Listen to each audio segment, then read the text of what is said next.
and WCCSradio.com. And Mr. Pollock is indeed here. If I can get my computer to awaken. There it goes. Finally. All right, one more button, Bob, and we're ready to go. We'll be with you momentarily. Here we go. Conversation with Bob Pollock, presented by Marcus and Mack, voted best law firm, best personal injury lawyer 3 years in a row on the Best of Indiana County contest. Visit them online at marcusandmack.com. How are you? I'm good. How are you? I'm just lovely. Was that the mute button that you had on there? Where? No. In getting ready for all this. No. It just the recording process just takes a while for it to begin because it's a computer and it hates me. Okay. Hey, notice this yesterday. It took just a little bit of rain, and all of a sudden it seems like the lawn shot up like 4 inches, and it's 3 times as thick as normally it is at this time of the year. It's been an odd year, hasn't it, weather-wise? It has been. And now that it's a little bit cooler, a little bit of moisture, boy, it green things up. Things are taking off. Yeah.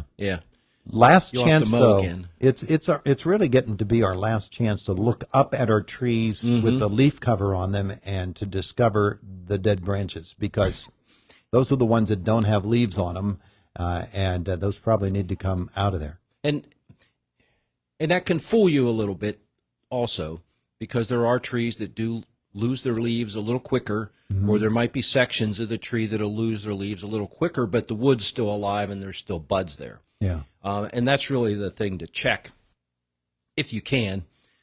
Some of those are 30 feet up in the air, and it's a little hard to climb up there and look at that. But branches that are closer to the ground, if you're looking at plants, and these could be shrubs or trees, either one, and if you're concerned about it, or if it doesn't quite look right, look at the branches, look at the buds.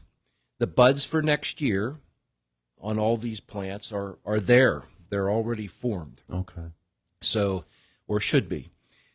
So if there's dieback, it might be real evident, but it might not be yet. So just, doing the snap test, taking your fingernail and just scraping the wood to see if it's green underneath. Is that bark hard, dry, brown, dark colored, discolored, or is it pliable? Are the buds plump? And there's buds vary greatly in their size, shape, coloration, but you can kind of tell whether they have moisture in them and are plump. So you can check things that way to kind of see if something's looking okay. Plus looking at the leaves right now, are they coloring the way they should be? Are they an off color? Are they just turning yellow and then going brown, which some plants do? But learning about what the coloration should be can help decipher whether we have a problem or not. Okay. Things that we want to do, yes, but maybe we ought to wait on. I'm thinking right now my rose bushes have a second bloom on them. Yeah. And so second bloom of the roses, but whereas every spring I trim them back really, really low, and then they just go crazy. Should I continue to do that when these blooms are done, when the roses finally go dormant?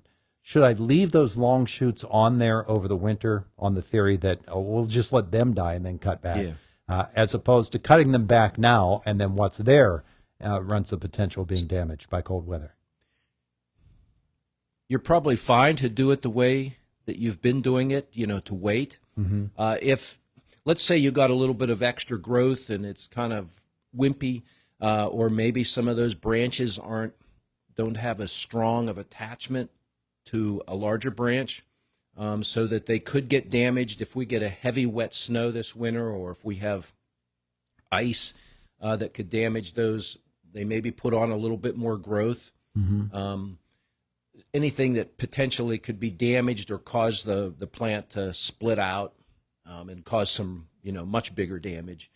You might want to go in and kind of touch those up, trim them back a little bit to help stiffen them up. At this point, we're not going to get new growth coming out.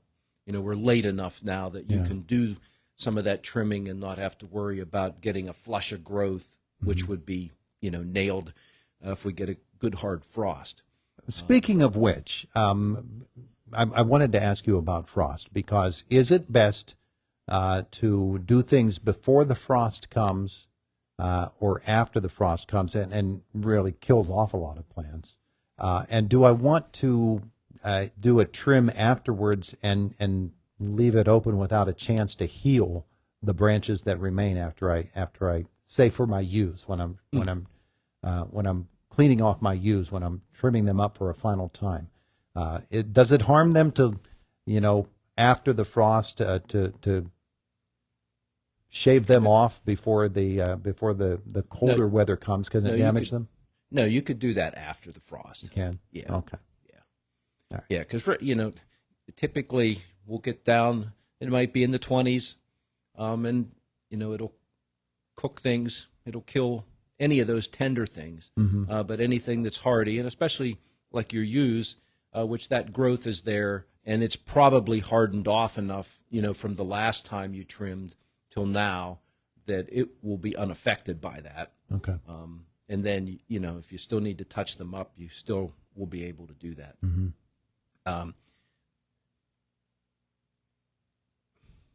I was just thinking about other things to wait on that we shouldn't do yet. There's a whole bunch of things that we can be doing now, looking at perennials, if they've gotten overgrown and you want to divide them. Bulbs, if you haven't cleaned up where your bulbs were, where their bulbs are, you might want to lift them and separate them. That's always been a puzzle to me. When do you lift bulbs and when do you just leave them in? And, we can plant new bulbs now, but we can also, ones that are there because they've died back at this point. So you can go in there, dig those up, separate them. If they've gotten too much of a clump, or maybe they didn't bloom as well as they should have, which is a sign that they're getting overgrown, too many together in one spot. Now we can go in, lift those, keep the biggest, strongest ones, move some of them, and replant them right now. I should do that with my rhubarb too, which didn't come up at all this year. Yeah, you could do that now. Yep, you could divide it up this fall, separate them out and replant them. You're giving me all kinds of work to do. Well, I don't. It's kind of a good good time of year. Not as if I have time to do this. I know, if you didn't have so many games to do, you might have a couple windows to sneak that in. Planting shrubbery. There's a lot of trees and shrubs that can be planted in the fall. Now's kind of the time to really be looking at that. Oh, yeah. While the nurseries still have stock, while they're still open, go out and check things out. If you've got a couple spots that you need to fill in or you'd like to change something, and even moving plants now, as they start to color and lose their leaves, they're going into dormancy, and we can, lift and move those if we need to. What about cover crops in the garden? Absolutely. Right now, time to do that. We're into October now. If you have garlic, now's the time to plant garlic. Oh, yeah. And you might be wanting to plant some other shorter season lettuces and radishes and some of those shorter season, cool season crops. Now's the time that you can pop those in the ground and still get some harvest. Wheat or barley? Yeah. Rye. Were you about to say that? Yeah. But, yes, getting those cover crops in and rye is a very good example of that. That's readily available. It will still germinate. We get it planted now. It's still going to germinate and start to get some growth. One of the big ideas with a cover crop or a green manure crop is to cover the soil. The more we can keep the soil covered, either in a growing crop or a cover crop, it holds the soil in place. Then those cover crops will also add nutrients, add organic matter. Soil testing, If you're thinking about starting a new plot, now's the time to plan for that. Maybe even get it started. But soil testing to see where your nutrient levels are, and especially the pH. It takes months to change the pH, whether we need to add lime to get the pH to be less acidic, or if we need to add sulfur to get it to, maybe it's too alkaline, we need to make it more acidic to get it in the best range for the crops we're going to grow. Generally, people like to add lime because that's what Mom and Dad always did every year. But people, I don't think are as keen on upping the acidity of a grass or of a plot of land because they want it to do that naturally.